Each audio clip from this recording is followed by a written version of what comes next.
Vėluoja 5 minutėmis, bet manau turėtų viskas būti gerai, tai pabandysiu pajungti ekspresą.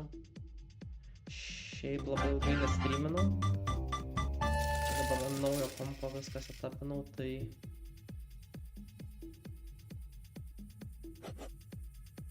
jo nežinau, čia viskas labai gražiai bus. Aš čia šitą stalą galiu padidinti.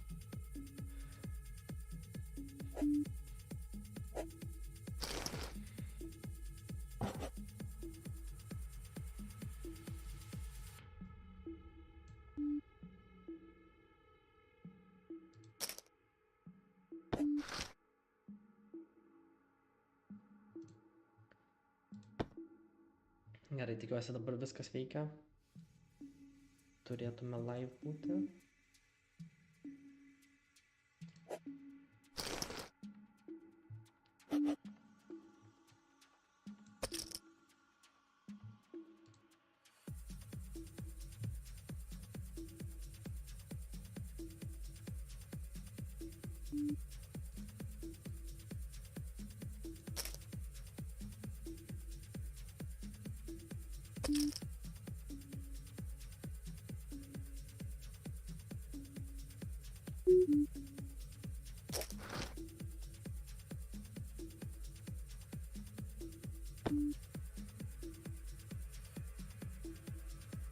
Tai čia kaip ir sudegė mano flash dropas, šiaip visai čia nelabai ką retina, manau.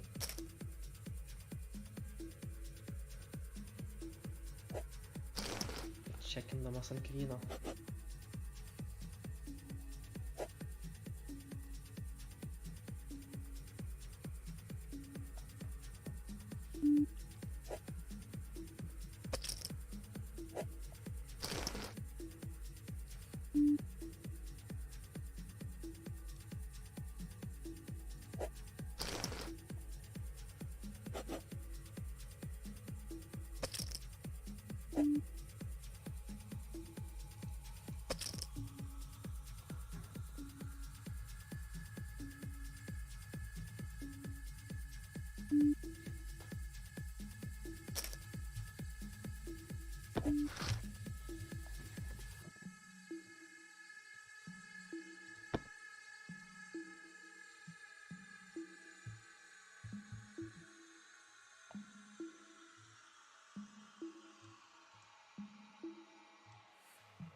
Čia tiesiog nematau kas. Labai daug kortų, kurios misinos. Ir kad dėtų tokį sizinį.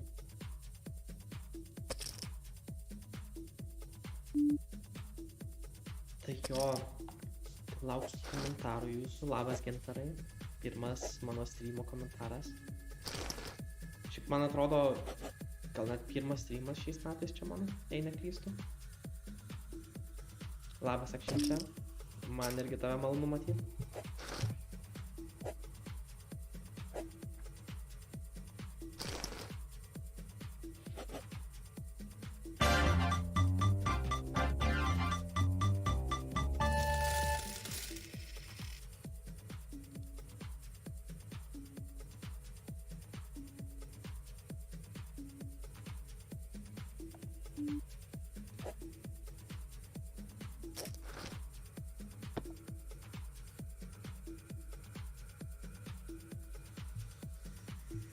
Gerai, čia gal komentarų nėra.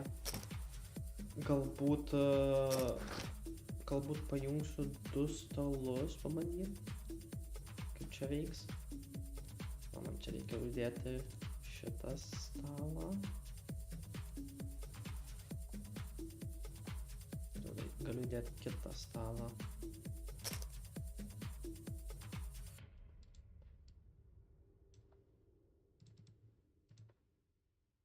Tiktais užsieniuose kažkaip jie kažkaip abiesas nelabai gaudo tų stalų, tai reikia manually pajunginėti.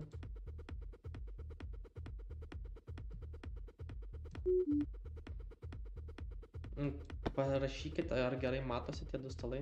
Nežinau, čia gal padidinti jos biškį. Dar galiu. Opa.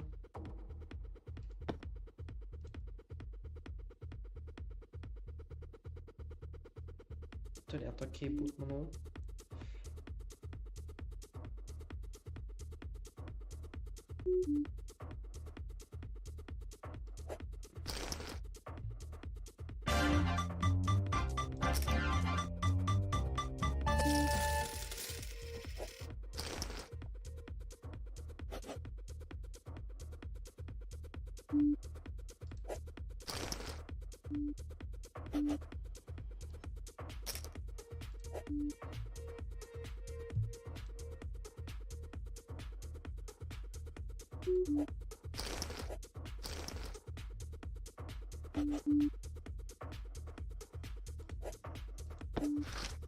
Ar laimėjau kažką iš Monopolio? Nieko gero nelaimėjau kol kas.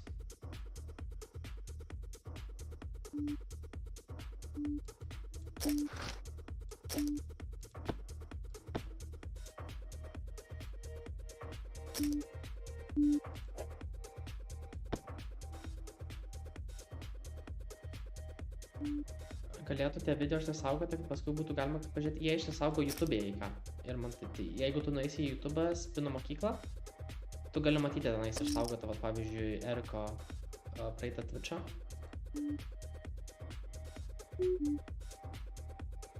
Mintus, kas reiks Aizo. Gerai, pakolinam.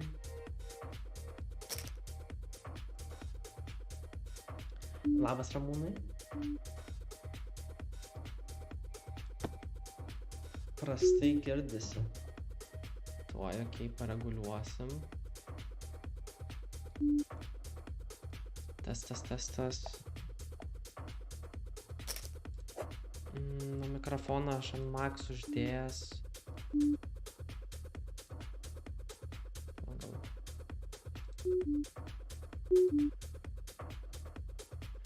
Ir čia jėti mikrofonas, aš nežinau, negaliu jo realiai pagarsinti. Jeigu tau prastai girdisi, tai tau turbūt, nežinau, reiktų gal užsigarsinti kažkaip iki max.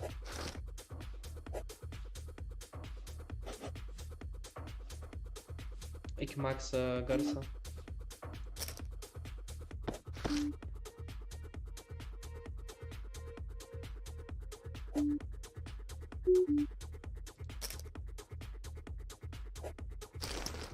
Jo, bet aš dabar nelabai galiu išjungti Table History, nes aš su Table History žaidžiu.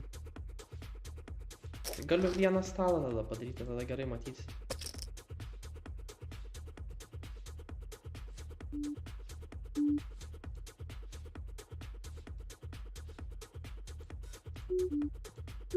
Turėtų būt.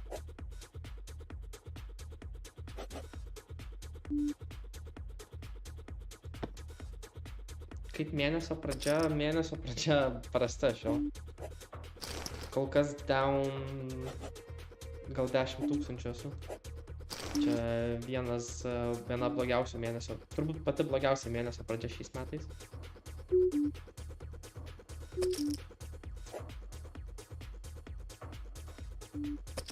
Tai jau nepuoselė manęs dabartinis planas.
Aš jeigu didinu stalą, čia probies irgi dinas, okei.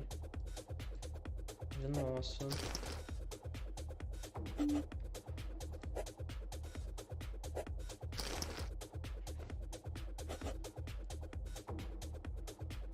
Čia biški kitokį layoutą dabar turim, tai biški priprastai. Ir jo negaliu išjungti aš action history, nes pas mane yra hudai, kurie man visos reikės perdėlioti, jeigu aš išjungsiu.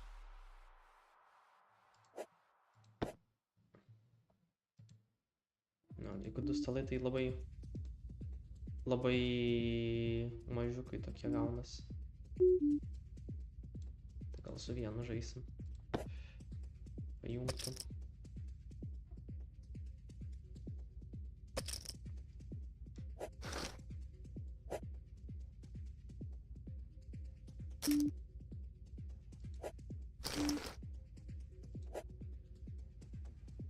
So yeah, also SM is going to international stage. So I'll speak some in English if there's like some foreigners here, or will ask questions in English. I'll answer them in English language. Lithuanian questions I'll answer in Lithuanian language. Yeah, I can speak both languages.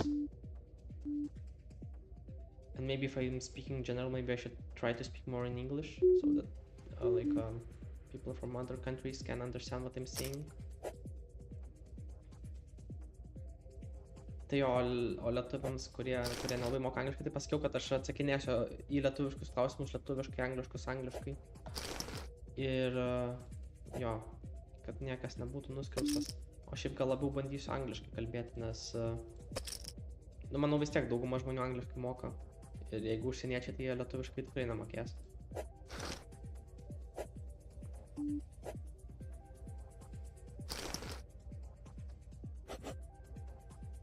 Sveikas, kaip manai, kokį metinį profit high stakes regai gali darytis maksimaliai? Labas, Sipping Mine. Aš sakyčiau, kad high stakes profai gali darytis, nu, sakyčiau, riba apie 300 000, manau. Kažkur 300 000 per metus. O taip labiau vidutiniškai, realistiškai, tai high stakes pro darys kokius 100 000 per metus. Kiek stalų žaidži dažniausiai, realiai kiek sukasi? Dažniausiai dengiu. Žaidžiu iki 12, tai čia maksimumas. Daugiau nežaidžiu 12. Šiaip komfortabiliausiai jaučiuosi žaisdamas kokius 4, tada atrodo viską suspėju. Dar 6 galiu žaisti, jau kai prasideda tenais kokie 8-10 salų, jau visiškai hudus praktiškai nežiūriu. Nuo ten 12 salų tai jau tiesiog klikinu vos ne. Bet jau kokius, man asmeniškai labiausiai kas patinka, tai žaisti 3-4. Labai komfortabiliai jaučiuosi, bet jeigu geras filas, tai arba reikia dengti, tai jungiu daugiau salų, tai galiu iki 12 žaisti.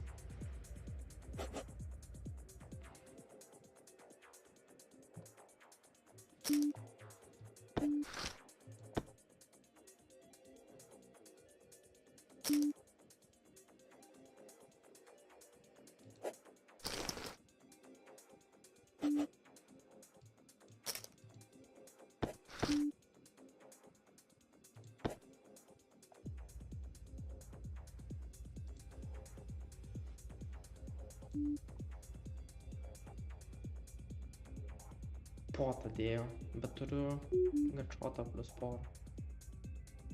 Nu,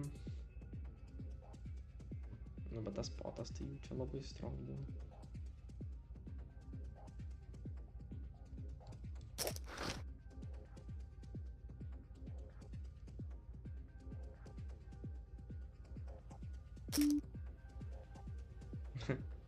Čia ten vėlų. Bet jeigu reizinsiu, nežinau, ar jis išmes. 9. Šiaip gal išmes 9.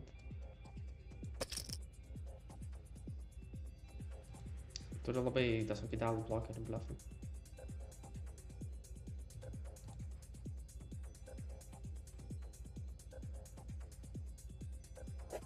Ir streiktą, ir tupierus, ir flashą blokimą. Toj vietoj. Manau, gera vieta reizui.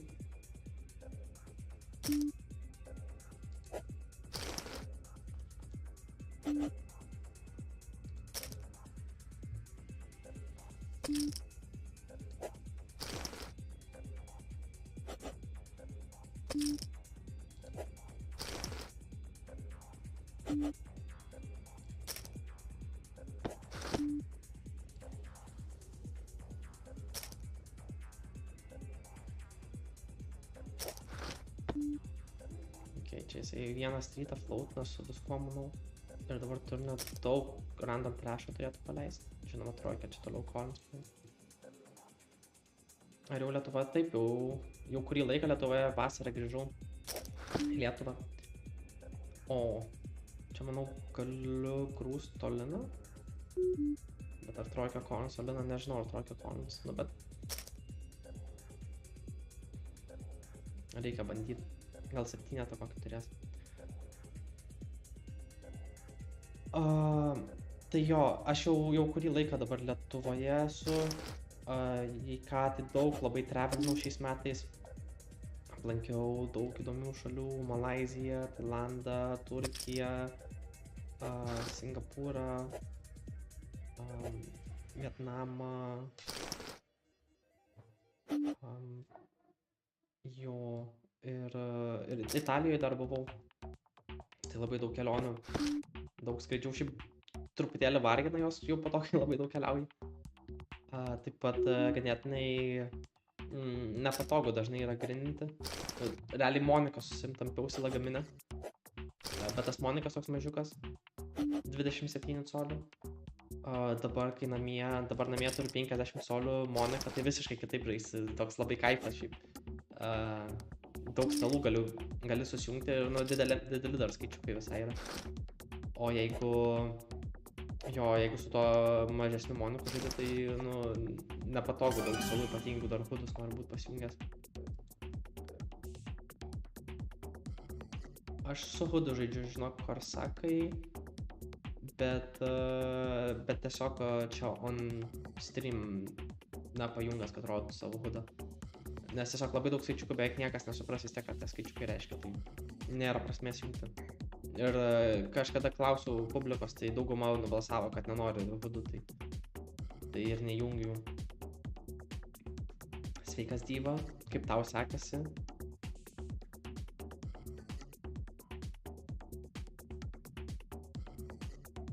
Nu tai va, Tomysai, nežinau, bloga labai mėnesio pradžia. Šiaip daug regvorų šį mėnesį. Realiai daugiau su regais prasitaškiau nei prieš fišus pažaidžiau. Ir jo, kai ten prieš regų žaidė, ten deginamas pinigų ganėtinai yra. Ir jo, didelis svingai, dar biškį nitro pažaidžiau, kur irgi nitro 500-ose tenais. Nitro 500-ose pralaimėjau 6000 per 30 minučių. Kažkas tokio buvo. Tai jo, žiauriai nefainai. Sakyčiau runas, gal ir nežaidžiau labai high performance'ų. Aš susidėjau tai.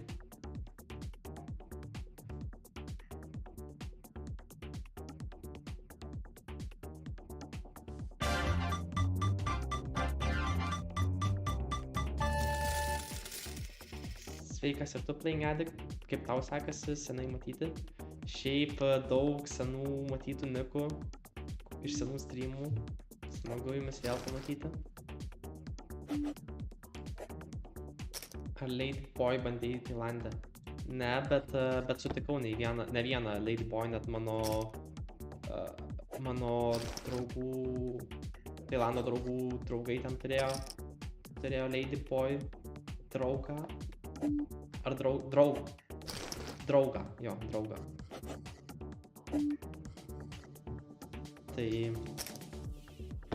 Tai jo, teko pabendrauti.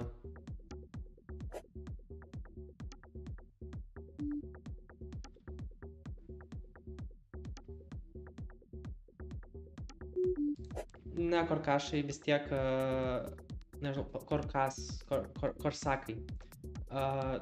Tailande nereikia mokėti mokesčių, nes įmoki mokesčius, jeigu tu tenais esi rezidentas. Aš buvau ant turistinės vizos, tai aš visą laiką turiu mokesčius mokėti Lietuvai vis tiek. Kad mokesčius mokėtum kitai šaliai, tai turi tapti tos kitos šalies rezidentu. Ir tai reiškia pragyventi 183 dienas, ten bla bla bla, ten visokių yra reikalavimų. Bet jeigu pakeitė rezidenciją, tada kitai šaliai moki mokesčius. Nors ten dar yra išimčių, bet šiaip jeigu tu ant turistinės vizos, jeigu tu tarkim nukeliautum, nežinau, kad ir į Prancūziją arba kad ir į Ameriką ir tu tenais savaitę pagyventum ir per tą savaitę ten uždirbtum kažkiek pinigų, tau nereiktų jų mokėti tom šalim, kuriuose tu buvai, kai tu juos uždirbai, tu vis tiek moki juos savo namų šaliai, nes tu tenais esi priregistruotas rezidentas. Tai jo, tai svarbu, kur tavo skaitosi gyvenvietėje.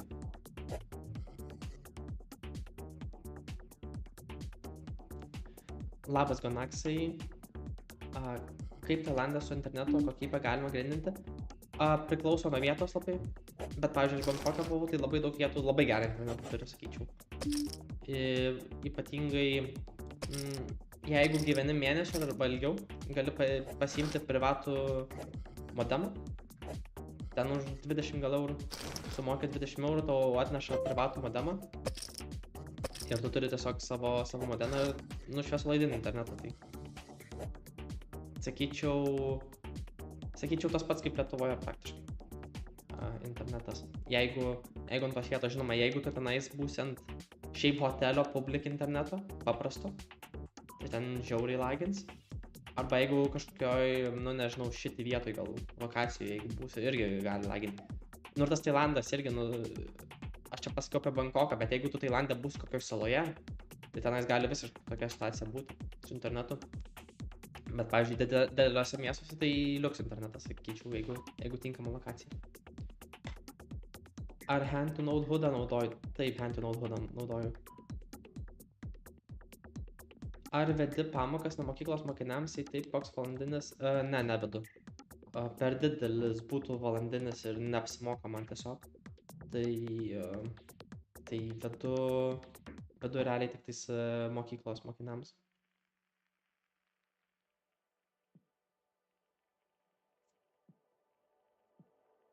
Dako davė Erikas dėl tų minus 6K. Ne, nedavė, tai aš realiai ant savų dabar pinigų žaidžiu, tai nėra skirtumo Erikui didelio. Tai jisai man pizdako, kad ir kiek aš pralošiu neduotų. Bet jo, realiai labiau pats savo pizdaką duodi, kai tai būna. Ar flashus dar žaidžiu? Nu taip, Vienamaxė tai vadinasi Nitro, bet jo, čia tas pats kaip flashai. Jo, pasuku kartais, bet kol kas man su jais nelabai sėkminga ir atrodo biškai kaip loterija tenais. Bet gal reikia tiesiog didelio samplo, kad išlyginti. Bet jau kol kas mano Nitro experience'as tai minusai yra.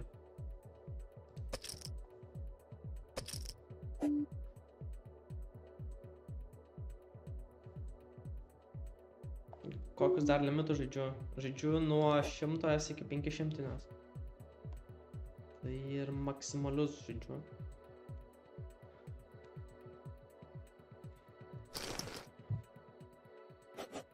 Jo, realiai nuo 100 iki 500 ir visų Nitro ir ekspresus. Bet 500 Nitro, tai ten variacija, tai tokia nesveika, vat. Kai per 30 minučių 6000 suleidau, tai supratau, kiek ten gali svingai būti. Ir ten Titas irgi sakė, high stakes Nitro žaidė, sakė, turėjo blogą runą. Tai jisai, bet ten buvo tai, kad jisai full EV ar spin EV prarastų, bet jisai under EV runino. Tai gal sakė 50 000 under EV buvo paraninęs vienu metu iš eilės. Ten vadinasi žiaurus yra svingai ir šiaip labai atrodo daug sėkmė įtakoja ir tu labai mažai gali palenkti, tenais ant labai plonos ribos žaidi, kas yra profitabilu ir kas neprofitabilu tose Nitro žaidimuose. Bet jo matosi, kad nu, Winamax'as ir šiaip pokerio saitai bando greitinti tuos žaidimus. Kuo labiau viską perjungti į nitro, kad kuo daugiau žmonės žaistų ir kad kuo mažesni tie edžai būtų, kad neišeitų nuo vieno žaidimo labai daug pinigų darytis kaip anksčiau. Ekspresos irgi patrumpino per pusę, nukirto ekspreso trukmę.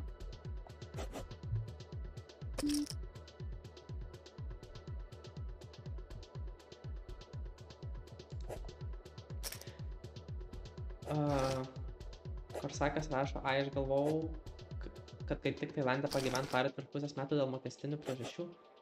Ne, jeigu dėl mokestinių priežasčių varyt gyvent kažkur, tai labiau pasimokėtų kažkur, kur nulis mokesčių yra. Tailande šiaip nemažai gal dar mokesčiai. Labiau pasimokėtų į Austriją kokią varyt, kur nulį mokesčių moki už gamblingą. UK galėtum varyti, tik dabar sunkiau su Brexitu. Malta yra. Kažką iš tų šalių turbūt varytum. O į Tailandą tai tu varai patostogauti, nes ten su mokesčiais tai ten ne kažką geriau nei Lietuvoje, sakyčiau. Man čia pahitmo flashą nudžiavau.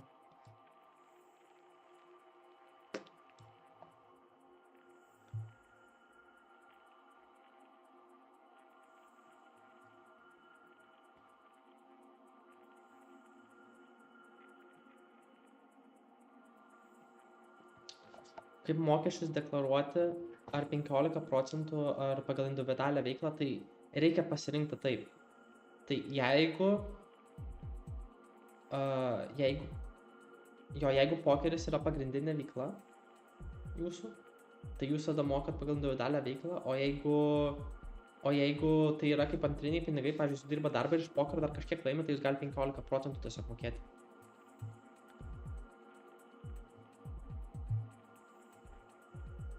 Tai jo, šiaip žiūrėkit, kaip tai yra, ar tai jūsų pagrindinė veikla, ar tiesiog ar tai yra šalutinis kažkoks pelnas. Nes jeigu tai yra kažkoks papildomos pajamos, tai jūs tikrai galite tiesiog 15% mokėti, tikrai nesivarginti registruoti individualios veiklos.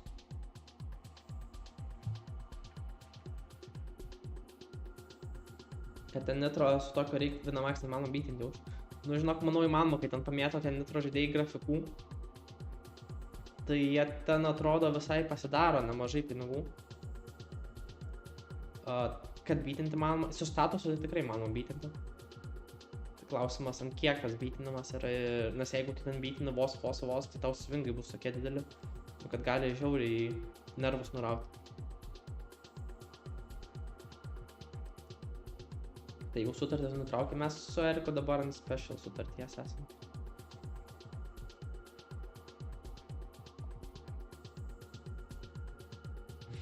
More rake is better.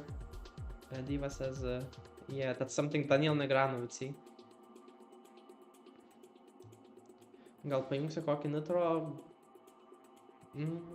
Gal, nežinau, tipo. Gal ekspresus dabar pažaisiu, gal vėliau pajungsiu ir galėsiu pajungti kažką.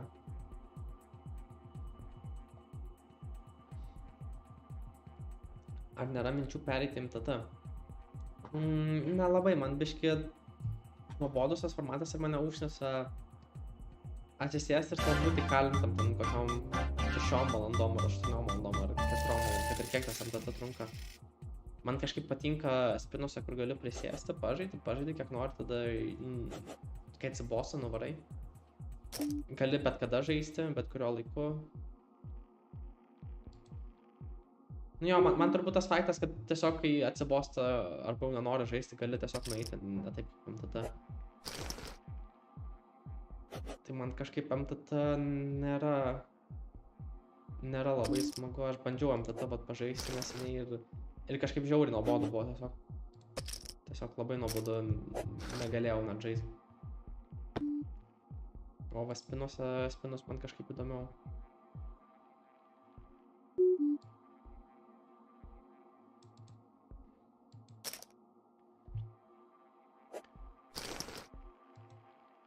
Ar full time žaidi tik pokerį, ar turi papildomų pajamų be pokerio? Turi papildomų pajamų, tai už coachinimą gaunu pinigų Ir taip pat papildomų pajamų turiu iš investicijų. Tai nėra taip, kad pokeris tik tais vienintelės mano pajamos.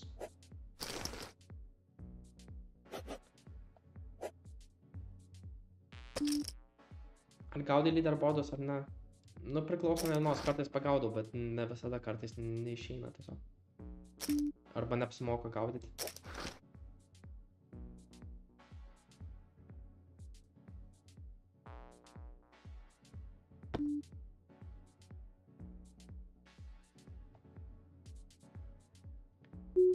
Nu jo, aš Playing Addict, aš irgi VM variaciją kaip ir pažinojau, bet gal nepažinojau 500 nitro variacijos, kas ten gali vykti. Ir esmė, kad aš tenai žaidžiau prieš... Kai tos 6000 pralašiau per 30 aš viską fišui suleidau. Ta prasme, atėjo fišas, kuris, nu, taškėsi visiškai. Ir jis tiesiog visiškai mane suvalgė.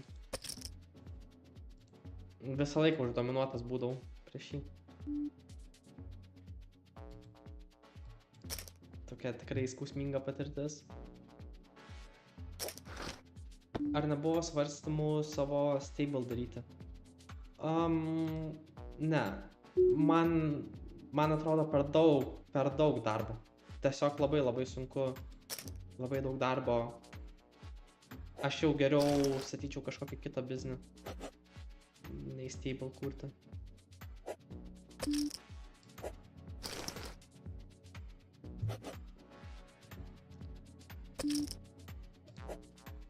Tai jo, manau, nu per daug sunku tiesiog yra stable kurti ir net su tokiu pačiu darbu įdėtų turbūt yra nemažai biznių, kur gali daugiau pinigų pasidaryti.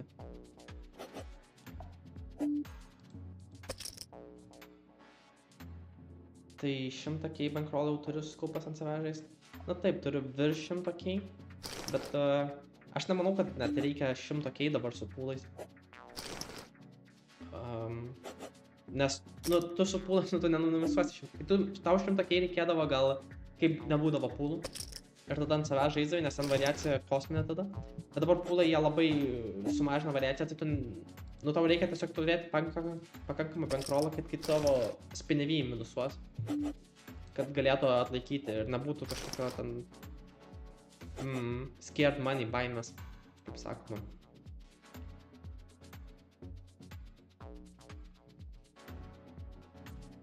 Bet jo, bet 100k jau dabar nereikia, nu nebent 500 pagal nitro fultą, jeigu žaidži, tai 100k nice turėti yra.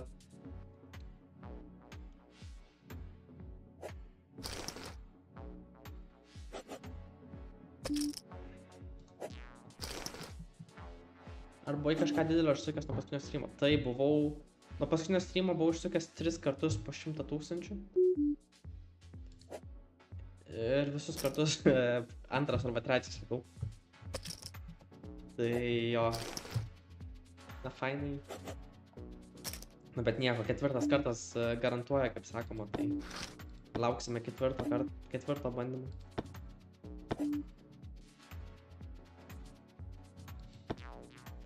Ar max rage, nu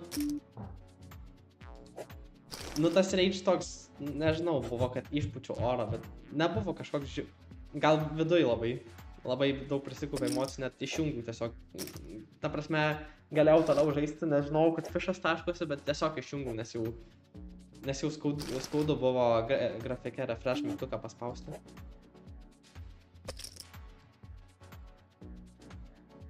Tai, bet man tas rage'as gal nepasireiškia taip kaip kitiems žmonėm, kur ten būna pelytas daužyt pradeda. Nu, bet jo, toks viduj tai tikrai nefainas jausmas buvo. Ir apskritai man gal labiau netgi nervina, kai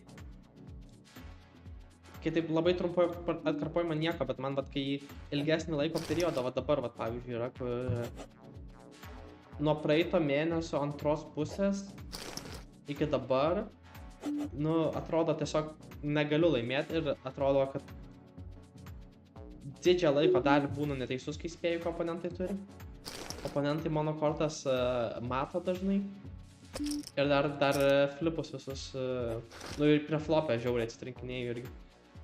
Tai atrodo, taip esi daužomas ir net nieko negali padaryti. Ir kai tokia atkarpa būna, nu ten vieną dieną, kitą dieną, tai man nieko, nes nu labai pripratęs, bet jeigu jinai būna va taip pat ilgiau, jau kokį jau link mėnesio tęsiasi, tai va tada toks ateina toks susiakumuliavęs tiltas.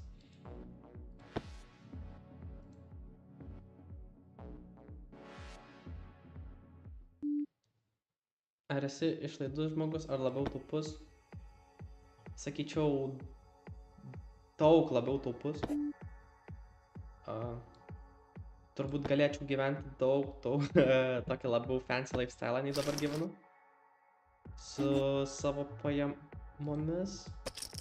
Bet, nežinau, aš kažkaip nenoriu labai taškyti pinigų, man norisi visus savo santaupas dėti kuo labiau indeksus. Investuoti ir kad jie augtų man. Kad procentai prisikauptų ir jie per laiką po to susikaups labai ir jo noriu ganėtinai, norėčiau anksčiau į pensiją geriau išeiti, kad čia labai tašytas tais pinigais. Tai aš kai kažką perku labai gerai pagalvoju, ar man to tikrai reikia. Nu, jo, čia didžiausios išlaidos, tai čia buvo, žinau, tos kelionės visos mano, per kurias daug išleidau, bet tikrai nesigaliu tų pinigų ir netgi kartais pagalvoju, kad reikėtų dažniau truputėlį man keisti pinigus į savo laimę, nes aš gal kartais per daug kaupiu, nieko neišleidžiu, nors yra tokių dalykų, kur net nureiktų išleisti. Pagalvoju, čia gal dar netikrai reikia, gal galiu apsieiti, bet jo, yra, nu visą laiką yra tas balansas, kur tu turi taip subalansuoti, nes ten, kai ima žmonės paskolas ant daiktų ar ten kažką, tai atrodo žiauriai neapsimoka.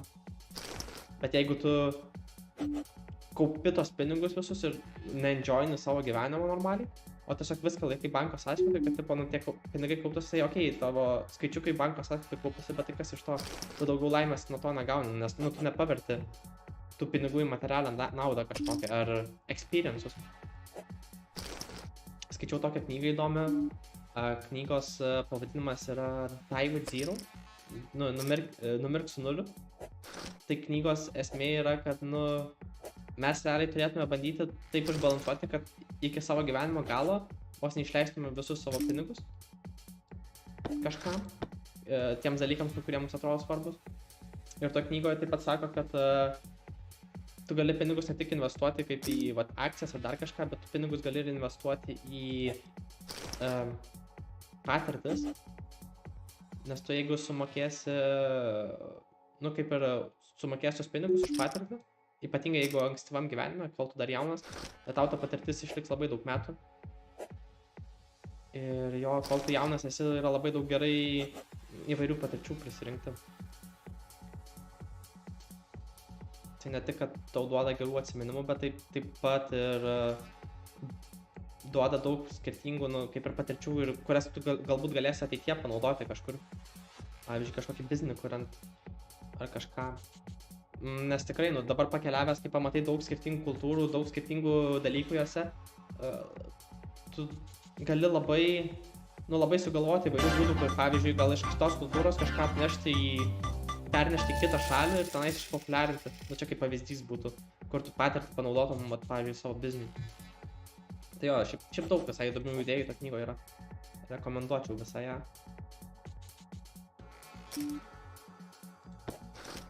Gal dažniau dabar streaminsi, nu, planas yra vieną kartą mėnesį. Bus du kartai Mindaugo per mėnesį, vienas kartas mano ir vienas kartas Eriko. Toksai planas yra dabar. Erikas pasakė, kad reiktų biškį streamą atgaivinti. Labiau ties juo padirbti. Tai jo. Tai koks čia pivytos atkarpos? Nu, aš galiu pažiūrėti, bet man net skaudu žiūrėti, žinok. Kur sakai? Tuoj galiu pažiūrėti. Bet bus labai ne kažką. Nežinau, ar su nitro žaidimai žiūrėti, ar be nitro.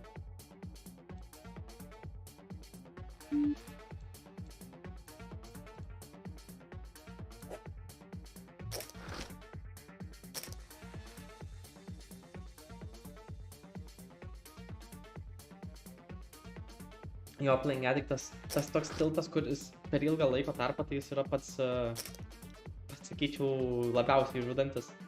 Nes tas toks, nu, atsitrenki, žinai, per vieną dieną su jais kingai tūzus ir tada ten kitas su kingais tūzus vėl. Ok, gal biški čiut patirtina, nu, bet tipo nieko baisaus. Taip, momentas ir gaun, bet taip, savaitė iš savaitės nesiseka, va tada, va, iš tikrųjų mūsų tas mentaliteto stiprumas yra patikrinamas tokiuose atkarpose.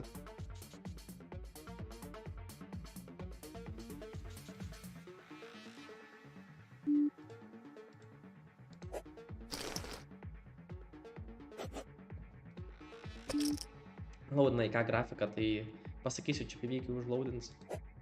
Kažko jisai man čia biškis stringa. Reikės prasivalyti po trackerio database. Už investicijas į patirtį. Aš irgi taip sakau, dėl to ir keliavau. Jo, nemažai šiaip pinigų už tą šventų kelionę, bet tikrai nesigiliu. Labai daug kainų patirčių ir tikrai, manau, mano šiaip kaip mental health pagerina.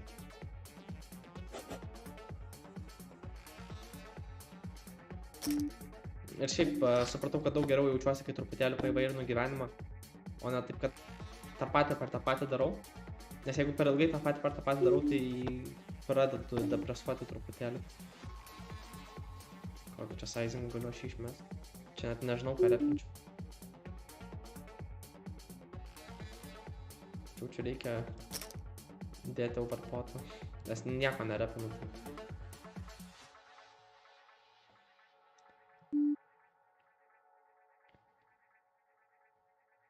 Tai va, šitos atkarpos čia PV būtų 15. Kas neskamba labai blogai, bet 500-niuose tie žemiausi čia PV, tai ir kaip 500-niuose čia PV žemiausi, tai jie labai braukia visą profitą. Labai svarbu, jeigu va taip per kelis limitus žaidė, tai labai svarbu aukštesniam limite gauti tą gerą raną. Nes jisai dvigubai daugiau tau įtako, nu, 500 dvigubai labiau nei 200 PM, arba 5 kartus labiau nei 100 S, tai jeigu aš gaunu 2 coolerius 500-nėme, tai man po to reikia 10 kartų surinkti kitą žmogų 100-nėme, kad atsverti tai.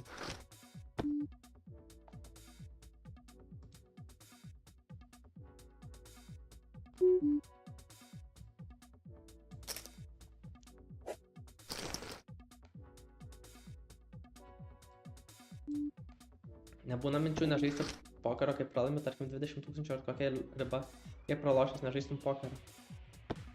Nežaisti pokerio iš vis tai nėra net tokių minčių, yra, kad pertrauką darytis, jeigu nesiseka ir minusuoju, ir prasivalyti galvą truputėlį.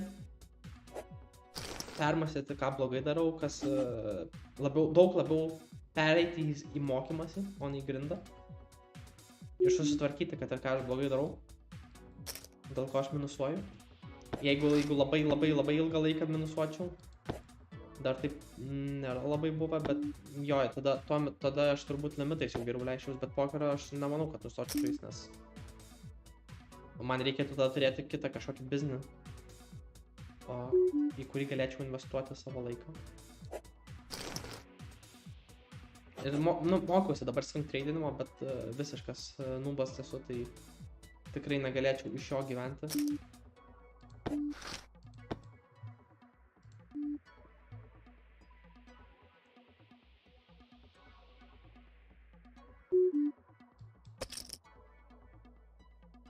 Be nitro geriau, nu jo, jeigu šiaip nitro nebūčiau žaidęs, tai būtų daug geresni rezultatai, manau. Ir jo, čia kaip sakiau, ta čia PV 15, tai čia buvo be nitro, su nitro ten žemesnis. Bet šiaip mačiau, žmonės būna pasidaro labai didelius pinigus su tais nitro žaidimais. Tai norisi ir man įlysti.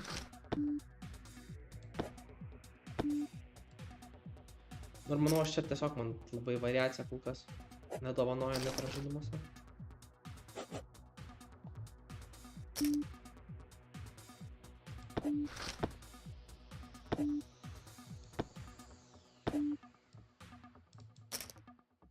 King High traukiu gal.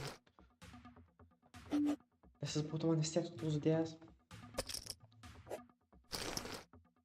Kaip įsivaizduoju ateitį po 5 metų turiu kažkokią viziją? Realiai nemanau, kad labai smarkiai skirsis. Kokią viziją tai turiu, kad turėsiu daug daugiau santaupų. Realiai nemanau, kad kažkas labai skirsis po 5 metų. Tas pats beveik bus, manau. Nu, žinoma, žiūrėsiu, kur gyvenimas nuves, bet šiaip, ko noriu, tai tiesiog turėti tokį didelį kapitalą saugumui. Saugumą net kaip, kad žinočiau, kad ir kas blogo nutiks, tarkim, visiškai prarandu pokerio skillą, negaliu laimėti, galėčiau praktiškai iš santaupų gyventi labai solidų gyvenimą. Taip pat norisi galėti keliauti kur nors, negalvoti apie kainas. Ir šiaip vizija nežinau, vizija buvo prieš tai mano pasiekti 500 pokerį, pasiekiau 500, dabar vizija yra išsilaikyti 500, dar patobulėti, maksimumas spausti kiek iš pokerio, galiu ir onside dar kažką daryti. Tai yra kelios idėjos, ką galiu daryti, tai kažkokį biznį galiu daryti su investavimu labai domiuosi. Visai norėčiau tapti proinvestuotoju, manau, pokerio skillai šiaip labai naudingi yra investavime, labai naudingi. Ir daug panašumų matau dabar, kai mokausi. Tai jo, ir vizija gal būtų išmokti dar kažką, kas būtų labai naudinga. Tai jo, šiaip norėtųsi gražius namus nusipirkti arba pasistatyti. Kažkokį butuką galėčiau ir dabar gal pirkti, bet butų kainos tai žiauriai sukilusios, atrodo, žiauriai neapsimoka. Netgi taip norisi laukti, kol crashins butų kainos, nes atrodo nežmoniškai sukilo per pastaruosius kelis metus. Dabar atrodo, nežinau, labai blogas momentas pirkti naują butą. Jo, šiaip man nėra, kad kažko labai reikia jau dabar jau pagrindą galiu nusipirkti daugumą dalykų, kurių man reikia. Tai jo nėra, aš nemanau, kad tiesiog mano gyvenimas kažkas kardinaliai keisis, nebent tai po truputį gal gerės.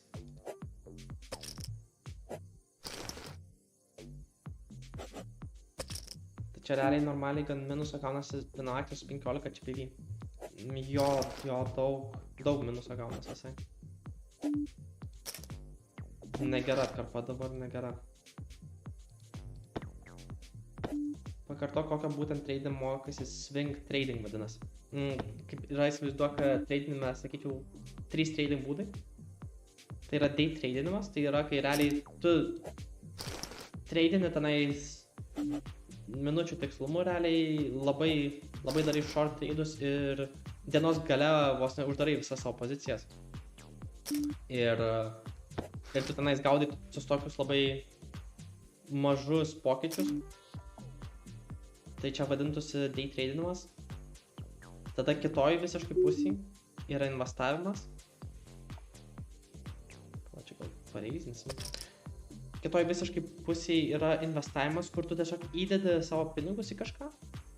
Ir tu tenais juos palieki ir tau jie po truputį kyla, arba labai kyla, jeigu pataikysi su kur įdėti. Ir tarp jų yra toks viduryje, vadinasi swing tradingimas, kur tu realiai įdedi pinigus į investicijas, akcijas ir tu gaudai tos momentumus, kada jos būtent kyla. Ir tu dažnai ten pinigus laikai investicijose savo nuo kelių dienų iki gal kelių mėnesių, kažkur tam tarpe.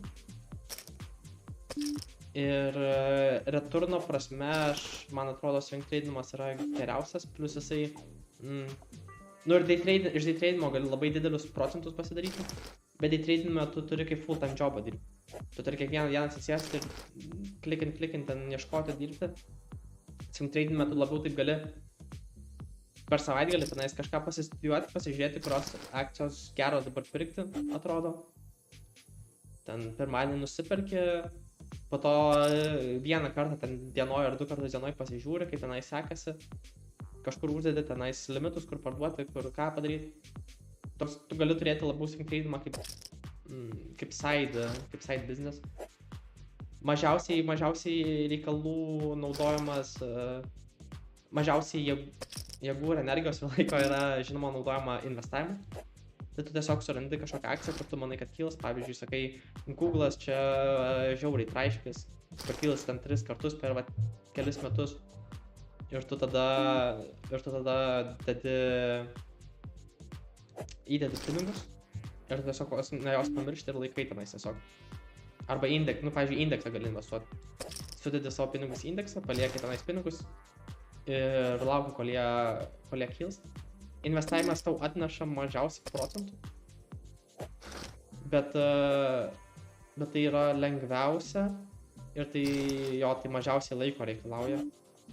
Tai aš kol kas didžiausius pinigus neswing tradinu, didžiąją savo santaupų dalį aš esu investavęs esu. Aš swing tradinu su labai maža suma, realiai praktikuojuosi tiesiog.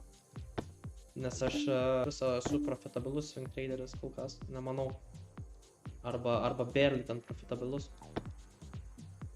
O iš investavimo tai labai lengva yra plusuoti, tu tiesiog įdedi indeksą, kad ir, aš pavyzdžiui Nasdaq'ą sudėjęs EQQ ir tu tenais tiesiog palieki tus pinigus ir jie tau auga po 10% per metus.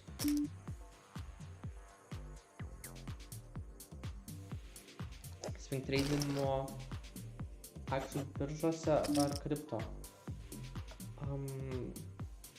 Aš investuoju per akcijos biržą, Interactive Brokers vadinasi, manau, geriausia firma Lietuvoje swing tradinti.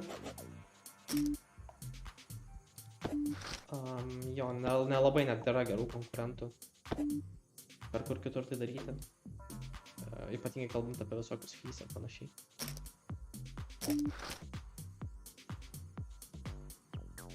Nežinau, ar PokerStars'uose geras pliusas su 15 GPV. Man atrodo, ir PokerStars'uose su 15 GPV minusas yra, žinok, Korsakai, jei neklystu.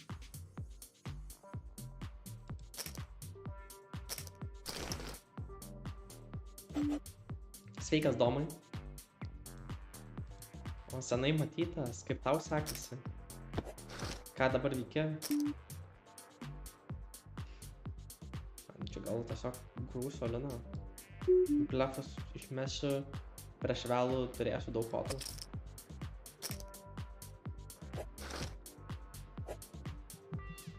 Čia flipinam realiai.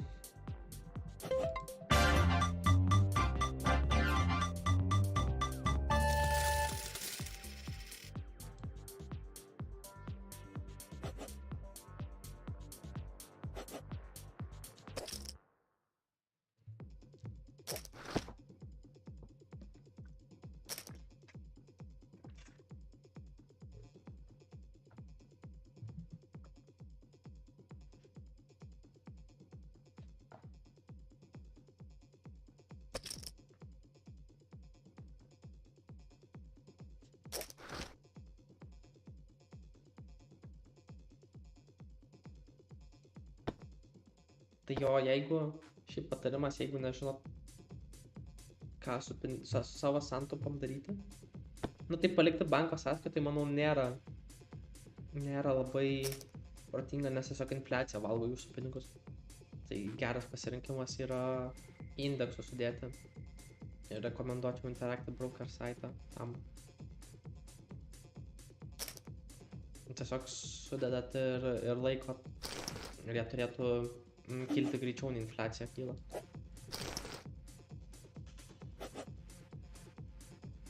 Žinoma, gali labai nepataikyti, gali būti, kad pataikysi ten ekonomikos crashą. ir tada gali padegti tos akcijos, tie indeksai. Bet jie kol kas kiekvieną kartą po krešo jie ganėtinai neužilgo atsigauna. Tai reikia, jeigu krešina, tai tiesiog toliau laikyti. Nepardavinėti ant panikos. Nes kad nutaiminti, kada krešas bus ir tipo pakeisti pinigus į kešą ir tada po krešo vėl nusipirkti, tai čia reikalauja nepaprastų žinių ir įgūdžių. Čia greičiausiai niekas iš mūsų to negali padaryti. Tai mums geriau yra panikos metu nepardavinėti. Nes greičiausiai tiesiog savo pakenksime.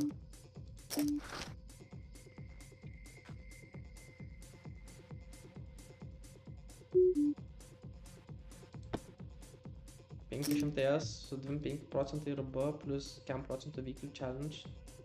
Su 15 HP 5 baksai žaidimo. Wow. Kažkaip galvojau, kad minusuoja 15 HP. Nors žaisdavau ir štukinius. Nors jo štukiniuose mano buvo gal 23 starsuose. Kažkas tokio. 24 ir lyg ir pliusavau visai normaliai. Net neatsimenu, reiktų pažiūrėti, kokį čia pivį turėjau.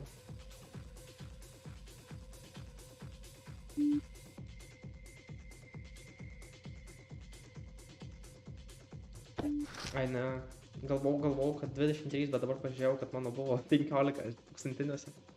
Ai, bet aš esu 15 dariausi po... Tik jeigu 500-niuose 5 baksai, tai štukiniuose 10 baksų turbūt dariausi. Bet jo, mano 27 buvo 200 PMS starsų.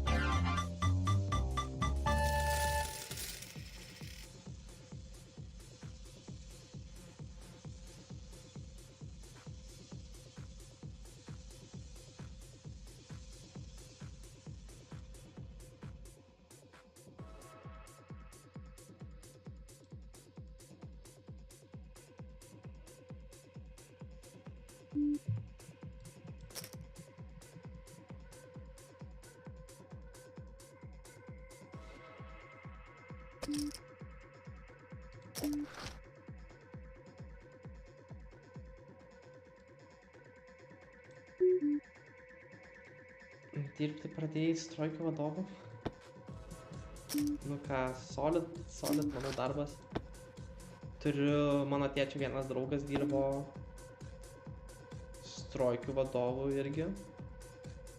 Ir dabar, nu jam jau dabar gal 50 kažkiek, bet jisai jau labai solidžiai gyvena, sakyčiau. Ir labai gražius namus pasistatė savo. Ir gerą mašiną važiuoja, tai manau visai nebloga profesijos kryptis iš finansinės pusės.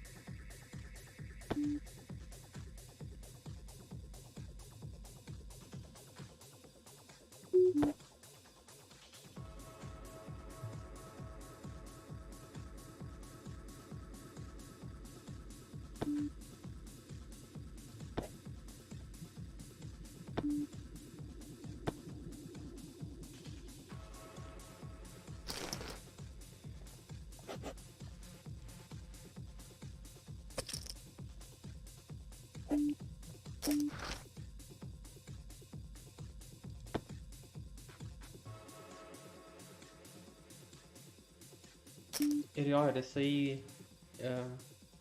mano tėčio draugas čia gavo projektą, kad prie Neries krantinės statyti ten tokį kaip parkelį. Tai čia jisai statė. Sakė, pastaruoju metu tai jau nestato, žmonėm ima labiau valstybės kontraktus kažkaip. Aš ten nelabai įsigilinau, tai negaliu labai gerai pakomentuoti, bet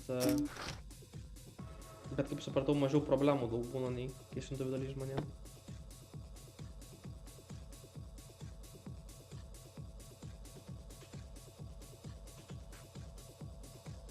Čia tikiuosi grūsis ant tikrinimo. Negrūdo, išsigando. Ai, nes kvyną pasigaunu jau. Aš irgi negrūšiu, jeigu kvyną būčiau pasigaunu. Galvau blefus sustojau bastūzų. Nes taip pagalvau, gal tonk šavint, bet galvoju tūzas, blefai vis tiek man sukals riverį.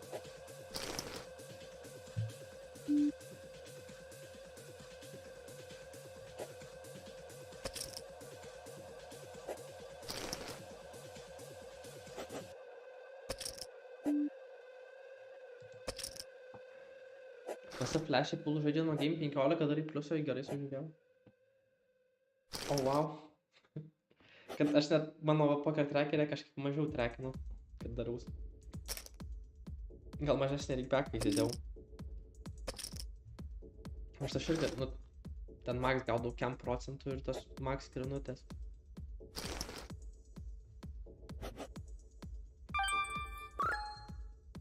O, shieldą gal ant savo kito property. Nice.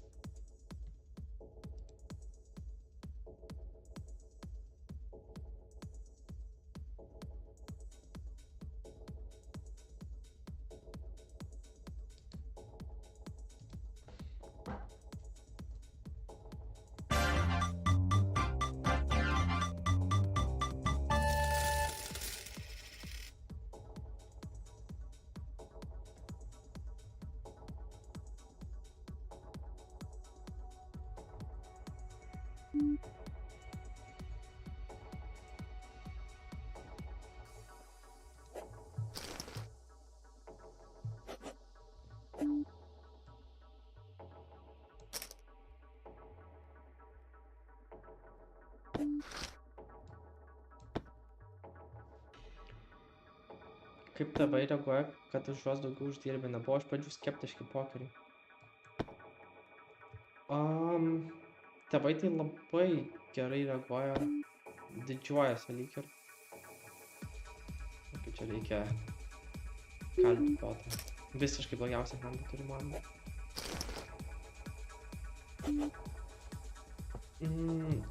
Tėvai gerai reaguoja. Iš pradžių buvo jo skeptiški, kaip pradėjau.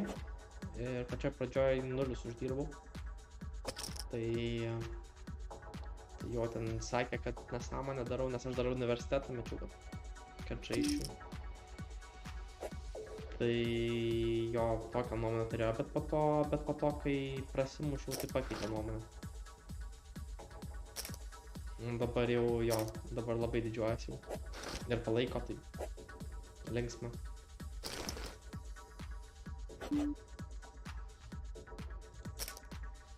Tik žinoma, aš nepaminiu savo tėvam, savo downswingų kaip dabar. Tikiuosi nežiūrė šito streamo.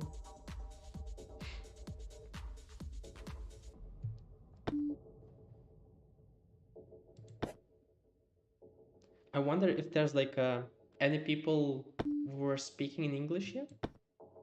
If there's like some, could you type something in the chat? Like I wanna see how many people are speaking English, because I'm speaking Lithuanian.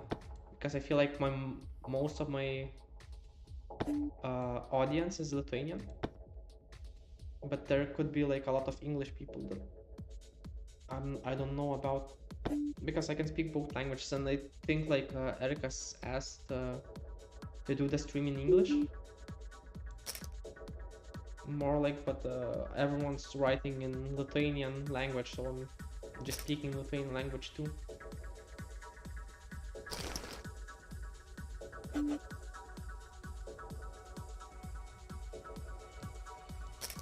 Jo, nanukai, čia aš apie paprastus irgi paprastarsią kalbėjau, ne flashus. Flashus tai jo 15 ČPV, tai crashas yra.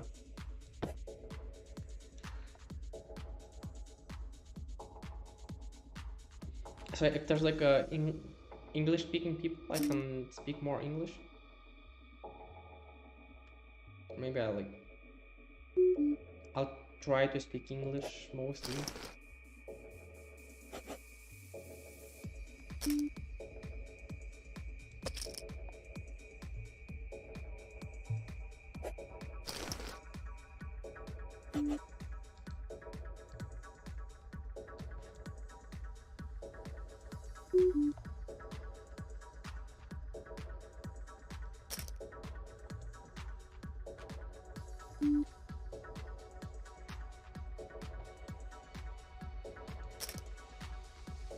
So I think I'll try to speak in English, like in general, but if someone asks me Lithuanian question, I'll answer in Lithuanian.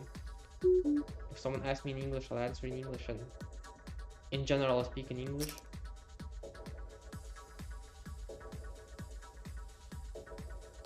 So that people aren't feeling left out. I prefer whiskey. I speak London too. Very good, very good. Okay, I just go all in here, I think. Like YOLO. It never works if I say YOLO. Oh no, he had buff there.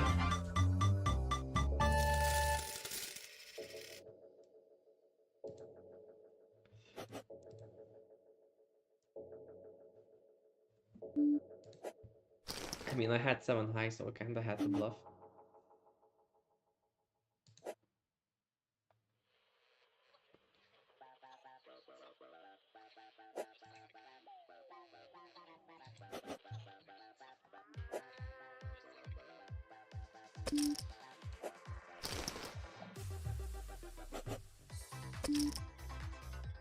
Oh, what is this music?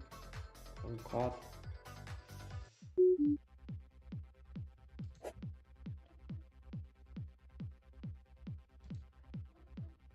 I had to change the track. I felt like I was listening to commercial or something.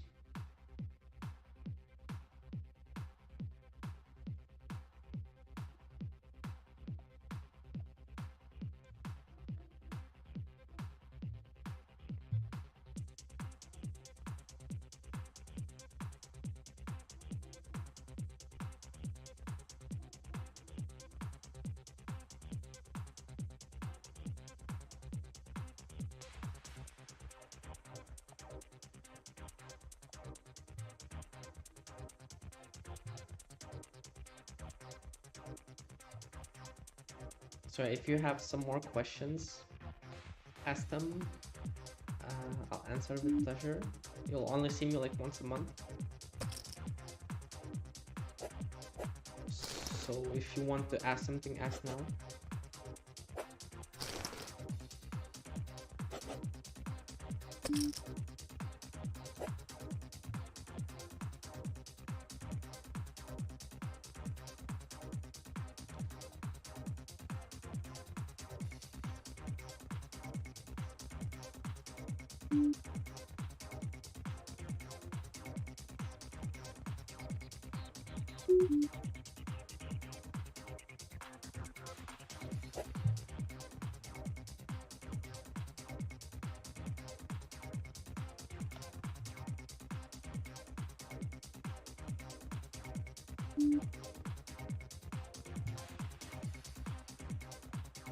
Will I drop playlist?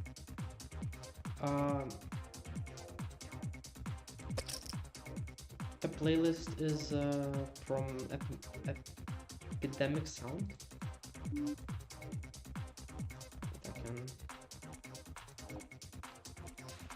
I can copy it, but I'm not sure if you'll be able to open it if you don't have it.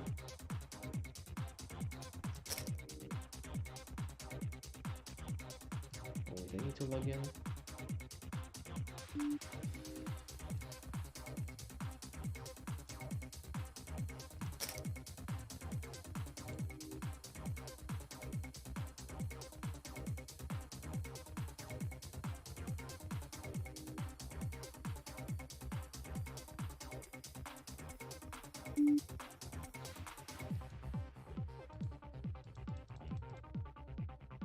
Your browser is not supported, what?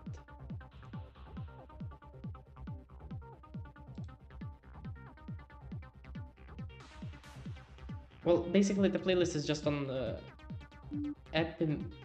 Epidemic Sound, and you write techno and trance, and it's just like random songs from there. It's like nothing special. And I'm not sure if it will let you open if you don't have an account there. But it's like copyright music, copyright-free music, because I cannot listen to YouTube or like Twitch will block the sound on the replays.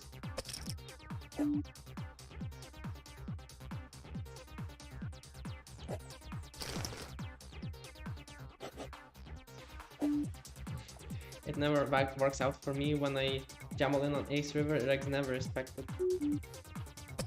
Yeah, but I think I wasn't even planning to throw out queen there, but if he had jack, I think it would be very scary for him. Because like straight got here, I still jam my queens. I still jam my, like I still have like ace 10, ace king, stuff like that. So I think he would throw out jack most of the time at least. But yeah, for queen I like there was just no chance he would throw out queen. I didn't even plan on doing that. Okay. Can't ask how long did it take to start making decent money that you could live off from spin and go? It depends like what is like decent money for you. Like I could live off from spin and go in like 6 months to 1 year from when I started playing. 6 months maybe. I could live off, and like I started like making decent money, I would say, after like 1 year or like 1.5 years. Like it depends what you mean by decent money. But like I think in 1.5 years I was already at 100s, and I was like making really good money there. Was I already good poker player before joining this table? No, I actually know nothing about poker, but like I just joined this table like 1 month after starting playing poker. At first I like tried to learn it myself, but it seemed like it seemed way too hard, and I just couldn't find good info on the internet. And then I joined the stable. Actually, I didn't join like after 1 month. I played a bit longer, like without stable, like maybe a few months. Yeah, I played like a few months. I got to like, and I got stuck on 5s. And I couldn't like I would be like break even at 10s. So I just joined the stable because my friend was here and he recommended it. And yeah, and like it was like a massive boost to my improvement.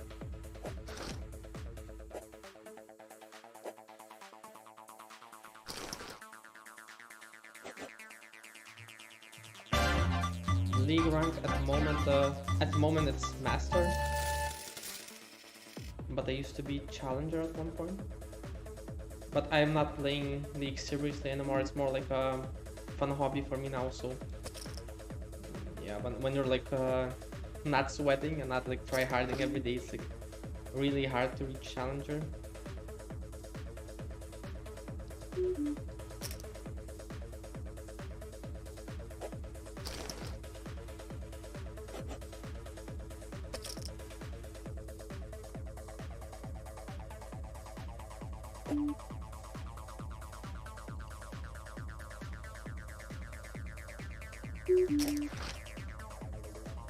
Tyčka, kas tau labiausiai pradėjo kilti limitais, kaip manai, ką darydamas tobulėjai greičiausiai? Okay, so maybe I'll translate this question. So Tyčka asked me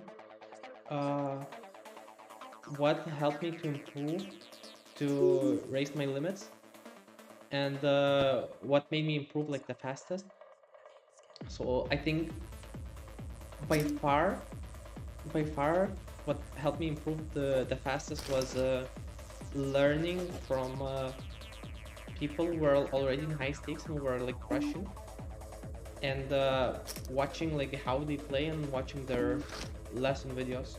So it was mostly like Erica's was my main coach. But yeah, but basically I think like to learn the fastest, you'll definitely not learn the fastest, for example, if you study GTO. Like you could buy like a solver or whatever and you could study it every day, and I think you would never like, you would get hard stuck on 25s probably, or like, and your progress would be like very slow.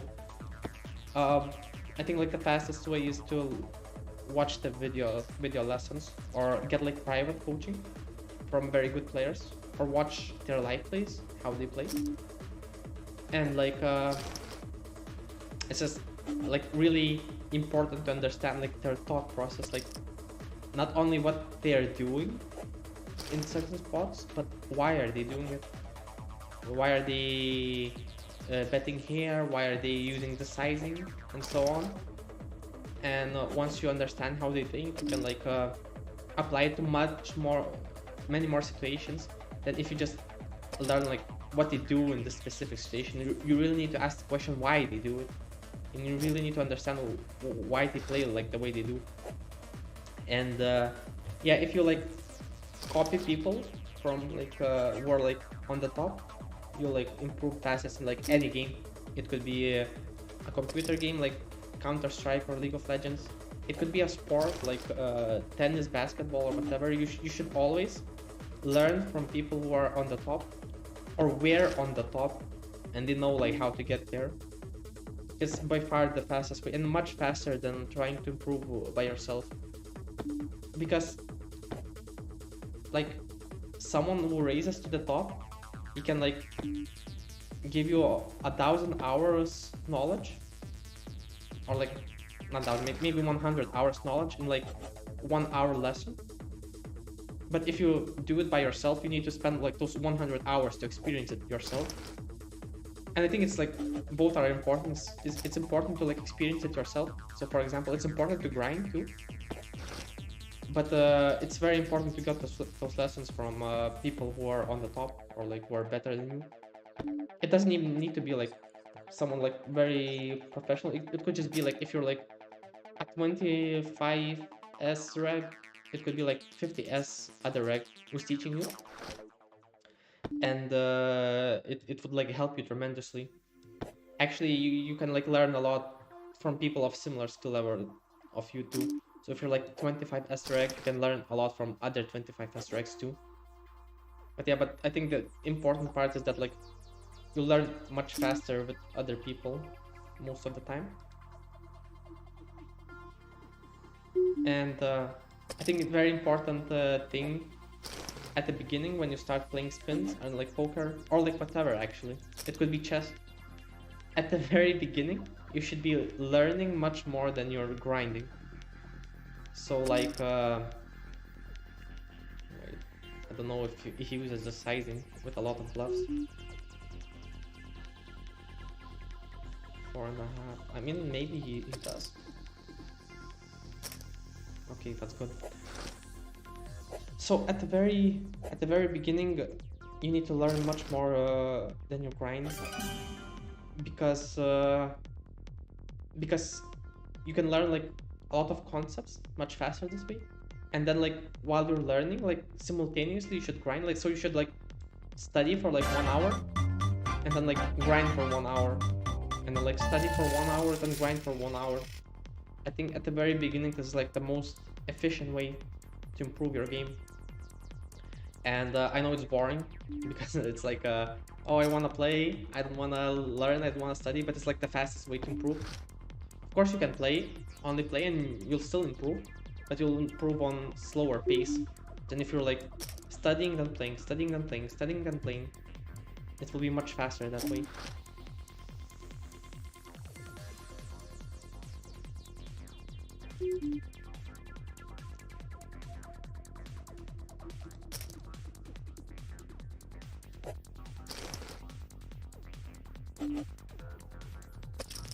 And I think it's like quite important to not get too stuck into GTO. Like it's important to learn GTO, but you need to understand that in poker you get the money from exploits, not from learning GTO. And yes, in reg wars and very high levels, like you need to learn GTO too. Like it's important, but it's not like not a thing that will make you money, especially in lower stakes.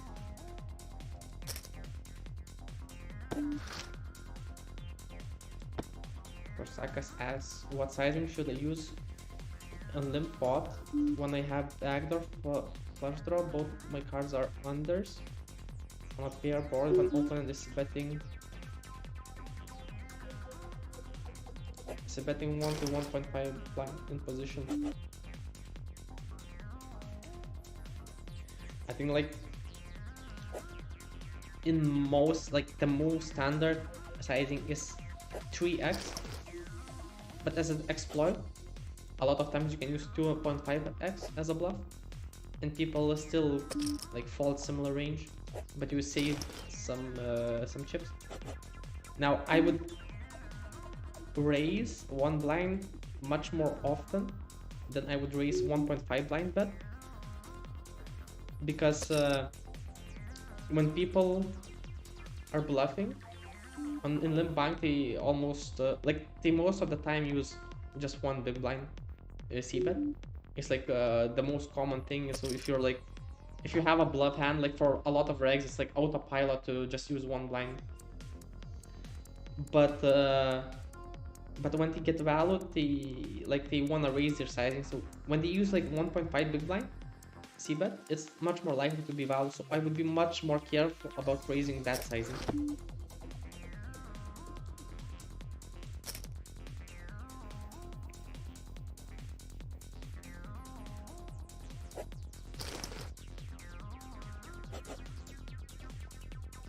But yeah, if a person c-bets one blind, is like the most common sizing is just raise to 3.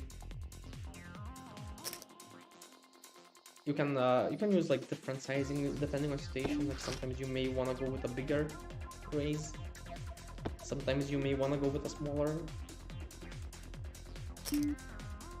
but it's like hard to tell that without like knowing exact situation. That's like bigger sizing. Like here, I think he has like much more stronger hands. So I just fold my 3. If I had the club, I would have fold.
Also, when improving like the amount of time you put in is like extremely important. If you don't have like, if you have like very little time, it's like really hard to go higher than 25s, I think. Like to go higher than 25s, you kind of need to like be really thinking about poker most of the time, or like spending a lot of time on it, like really a lot of time on it. And yeah, but also the time needs to be like efficient, not like some people who just turn off their brain and play like tables and they don't even think, they just click buttons. You'll not improve like that.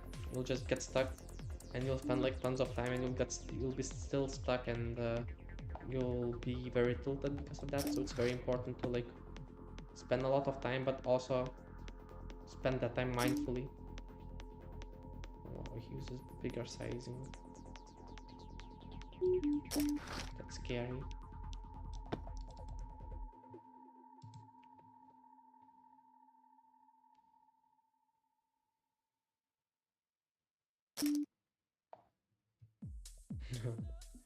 It looks like he wants just to go all in as fast as possible.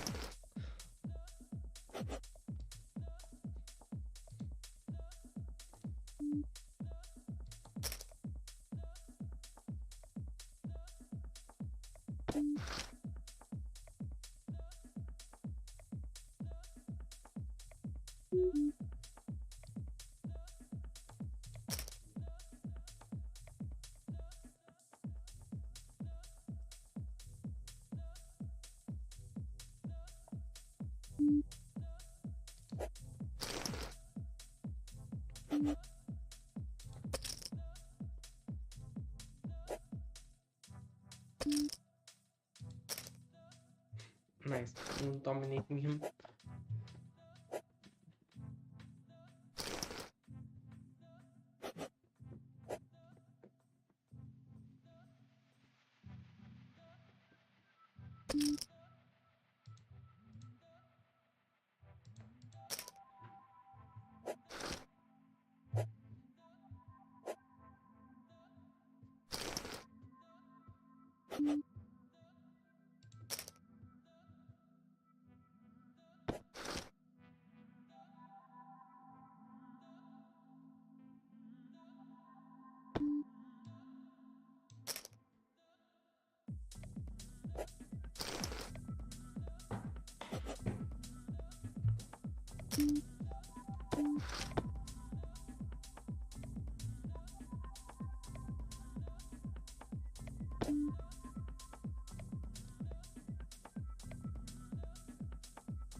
I'm just trying to fold like single pairs here. If he has two pair, he'll probably call.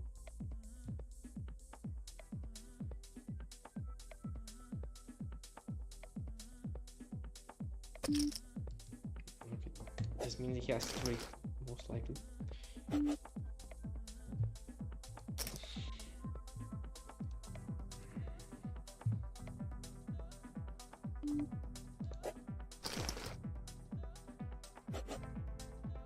Korsaka's asked like a very specific situation. 10-7, 10 board, I have 6-5 spades, backdoor first draw, I raise 3x. Out of position calls, and turn is A of spades. Should I continue to barrel? Just check. And do I jack the river if it's a brick like 2 of hearts?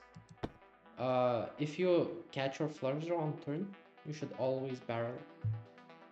So if the ace is not spade, I would always stop with 6-5. But if the ace is spades and I have like spades, it's like I barrel 100% of the time, or like 95 at least. And then like on river, I don't know, like the rivers really depend on your opponent. Personally, on like complete brick like 2, I would stop, because I feel like I'll get like a lot of hero calls.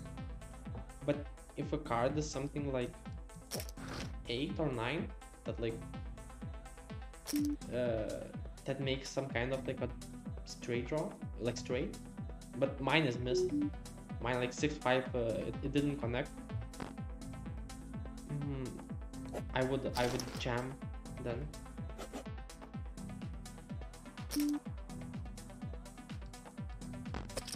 But yeah, on like complete brick like 2, I would stop. Of course, on spades we get flush, so we always jam too. And like yeah, on like 8, 9, jack are like good cards to jam. I think even on 6, like on 6 it's interesting because you get showdown, but at the same time you could like go all in and maybe make some better hands full. But on 6 I probably check still. Maybe we'll beat like some kind of like high card.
Okay, Korsaka says, okay, thanks, I really don't know what to do on turns when I re-raise with backdoors and paired flops. So, I think like the most important thing when you re-raise with backdoors is that when you catch equity, you always continue. So like, if you catch some equity on turn, just always continue. And then if you don't catch equity, you can like see what to do.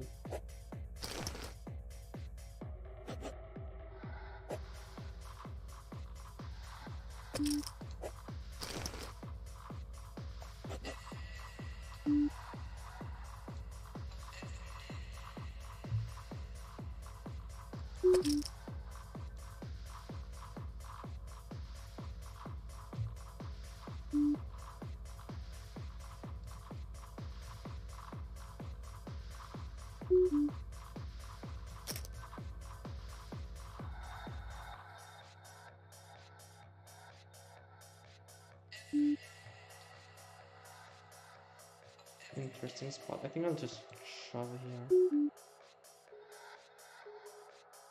Kinda risky though. I could like kill myself a lot of times here. Like now. But there are like a lot of PR plus draws too.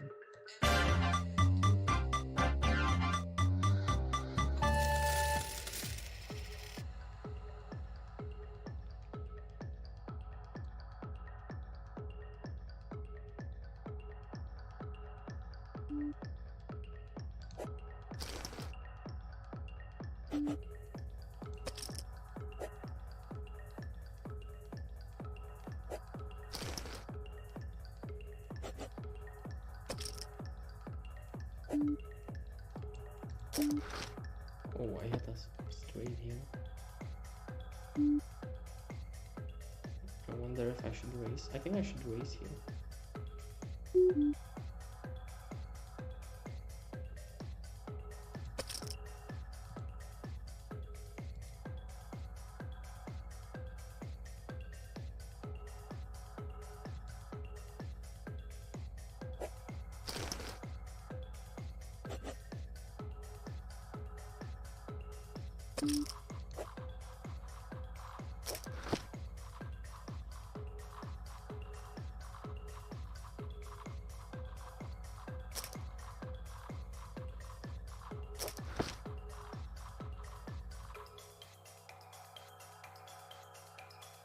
I don't think he would like triple barrel on that board. Maybe he would like barrel 2 times.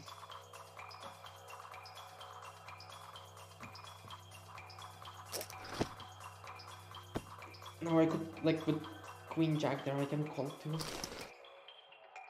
Like both moves are fine.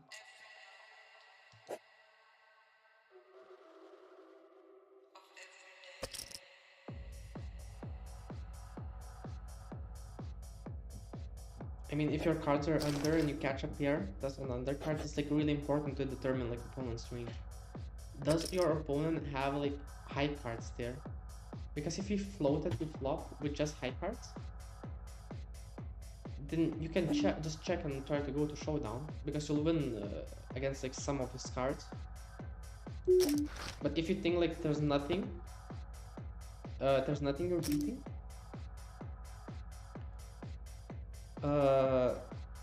then you just can think of your pair as like an extra equity. So like for example, if he has like a pair, you suddenly caught like equity to catch like a full house and you can continue bluffing. But like more times I think you'll want to stop just because he may have like high cards. Like high cards that folded you and you can beat them with showdown.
So Korsakas, honestly, there's like a lot of spots where overcards should call you, especially if it's like overcards with equity.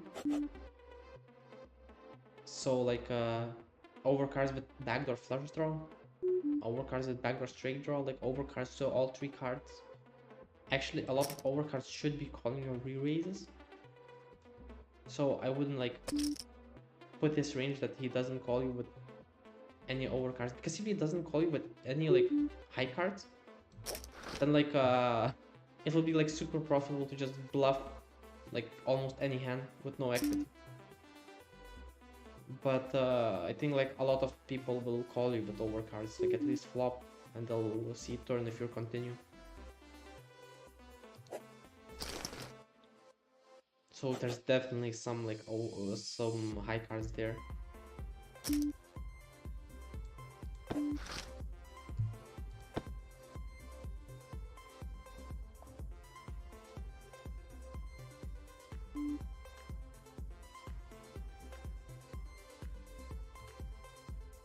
Yeah, exactly. He should call his high cards with backdoors. Like most of the, like it depends on the spot, but most of the time he should call.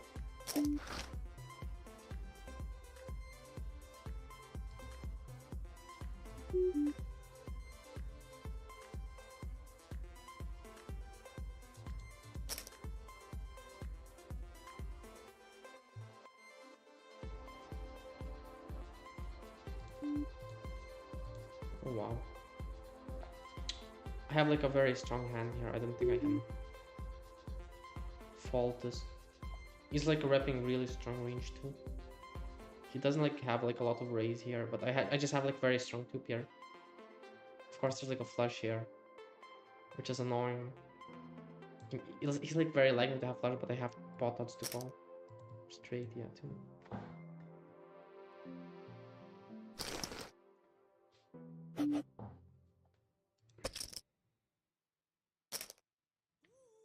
Like if I had like a weaker two pair, I think I would fall.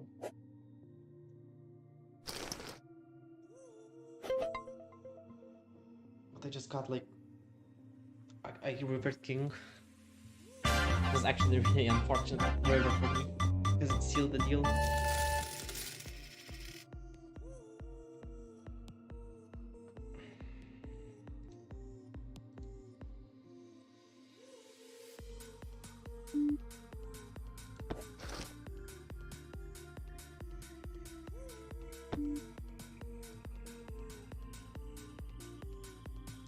Let's try putting 30 here.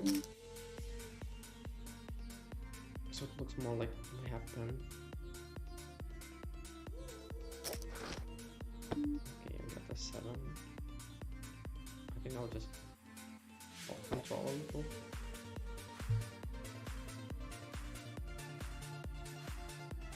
interesting spot.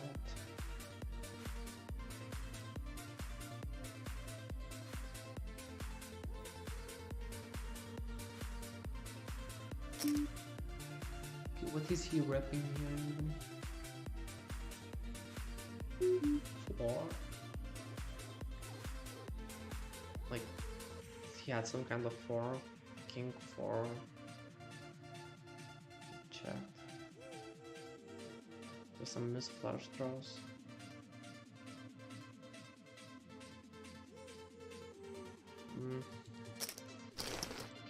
Yeah, thought it could be 7.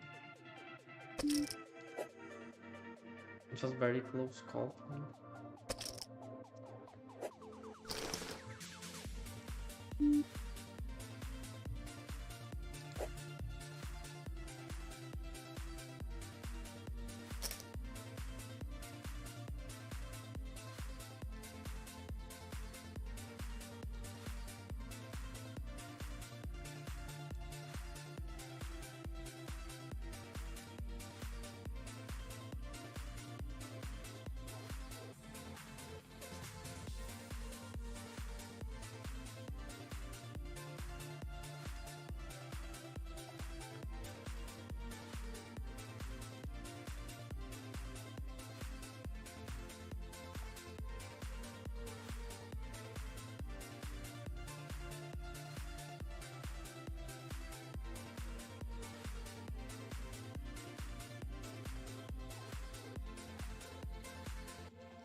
What hours do you grind usually? Like right now I usually grind during the day. But like it's a bit random, like it depends on my mood. But like on the day, during the day I almost always grind.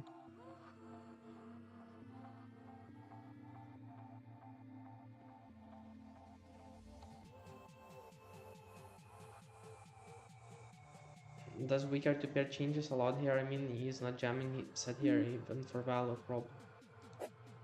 Yeah, it changes because he may jam set and he may jam 2 pairs. He for sure can. Like in high stakes, people jam for much thinner value. Now, and I need to choose like which 2 pairs I'm calling because I cannot hold all 2 pairs or I'm like super exploitable. And yeah, if I call all 2 pairs, then I'm like hanging myself to like flushes and straights too much. So in order to balance it, I just choose like the strongest 2 pairs that I call and the weakest 2 pairs I fold. And in that specific situation, I kind of like didn't even want to call king 6 because I just feel like there's like so many draws there. But I kind of like have to do it. Unless I'm like really sure that he's like never bluffing. Because you see there's like a point that like if I start overfolding like super hard, like throwing out my 2 pairs, I can like just adjust and start like raising tons with value and I'll just exploit myself super hard.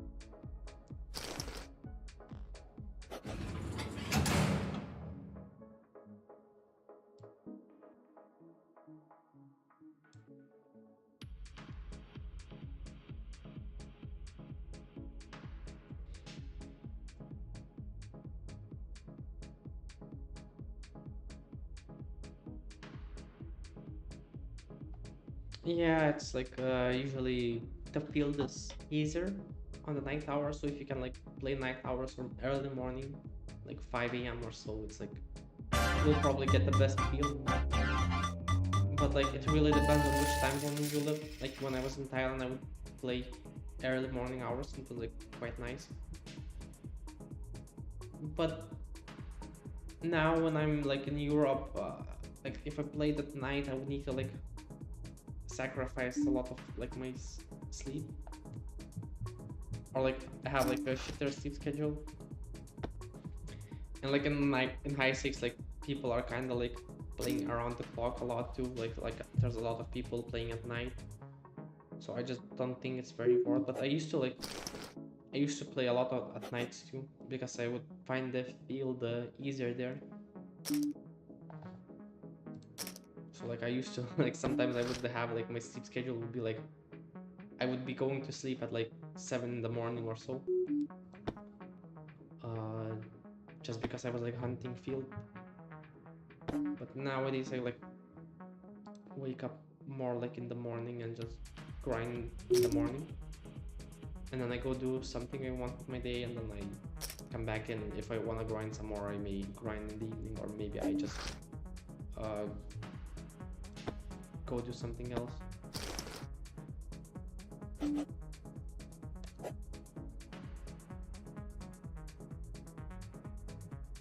I guess it really depends like how hungry you are for that like ED, how hungry you are for money. If you're like very hungry, then like bum hunting around the clock is like extremely profitable.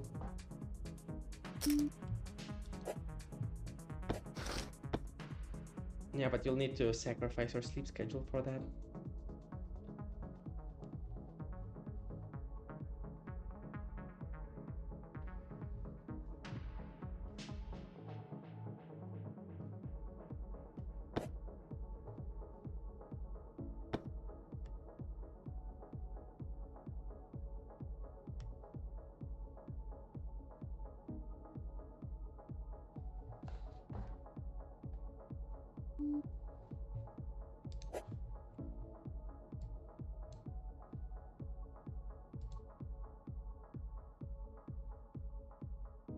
Okay, so it's like last 5 minutes of my stream. So if you have any last questions, ask now.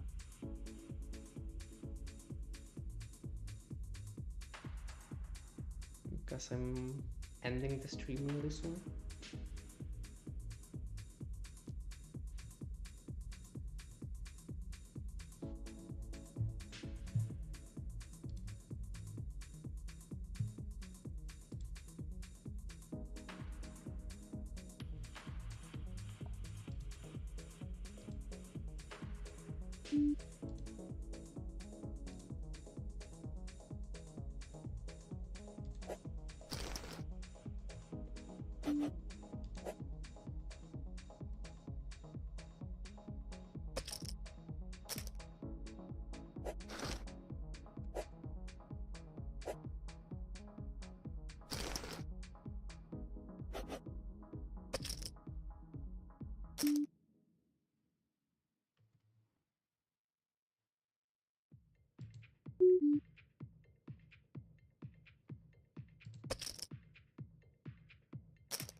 The fish. He stacked off with 3-5 and he wins. Classic win a max cooler. Okay guys, last spin. And I got put to jail for that game. For getting cooler by 3-5 with queens. The last game of the day, and I'm gonna go.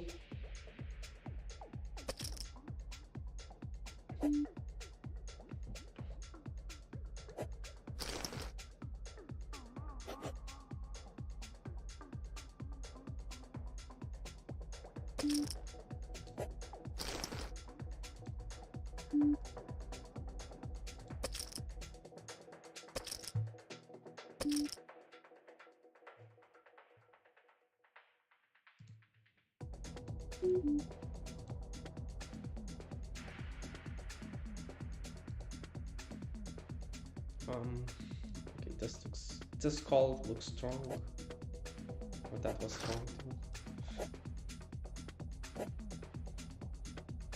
I think I would have like gotten very good odds if I called, but force is like too weak hand to call that.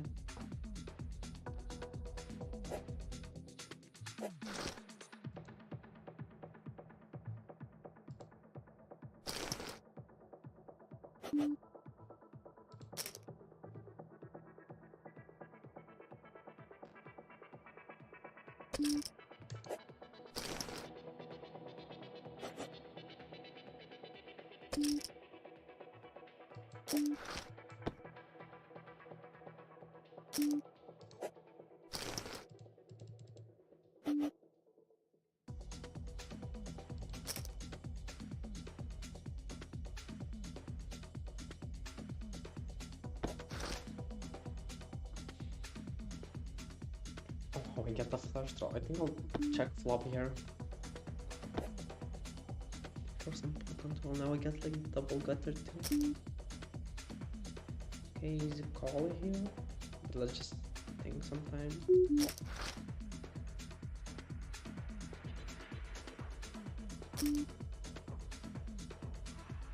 Here it's either raise or fold. I think I need to fold. Like, he has too many straights here.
Let's see if we can win this x5.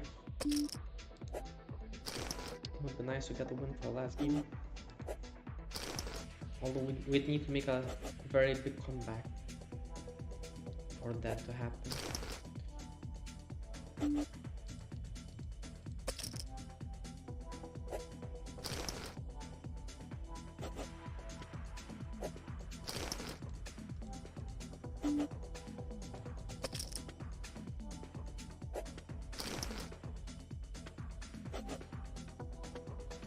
That's good hand.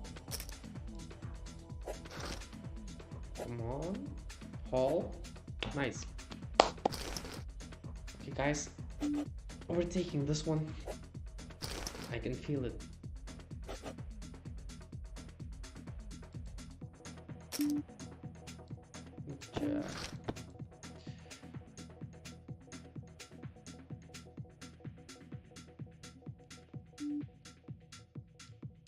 I feel like he'll bluff a lot on this ace. So I'm just gonna call down turn and then probably call down river.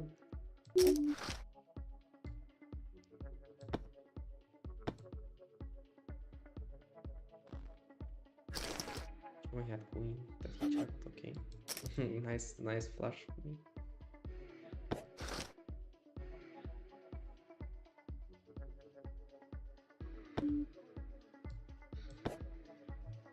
Let's realize my straight draw equity here. Here I think I can bet. Let's bet pot.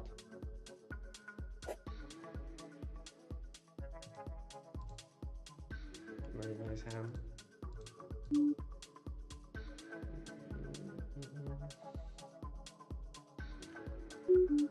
I wonder if I should use big side or maybe just a limp.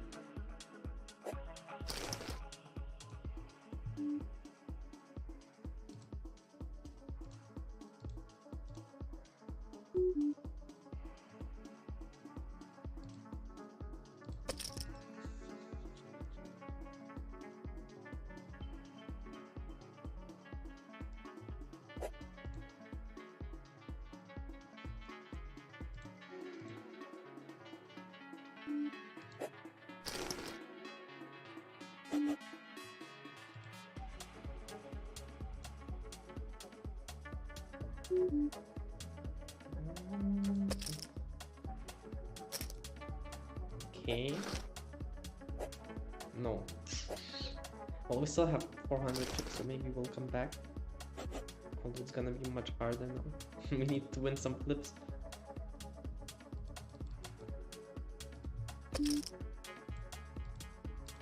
Okay, good luck. Hold. Nice. Okay, one more now. Okay, this is all done. Let's go. King? No.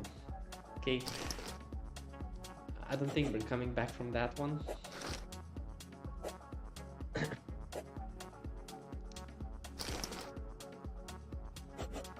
It's probably a loss. Oh, look. Maybe.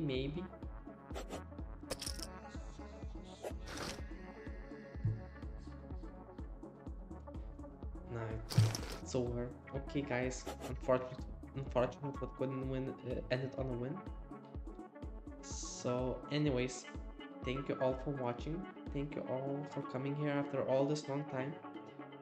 And I'll see you all next month. So, see you guys. Have a nice week.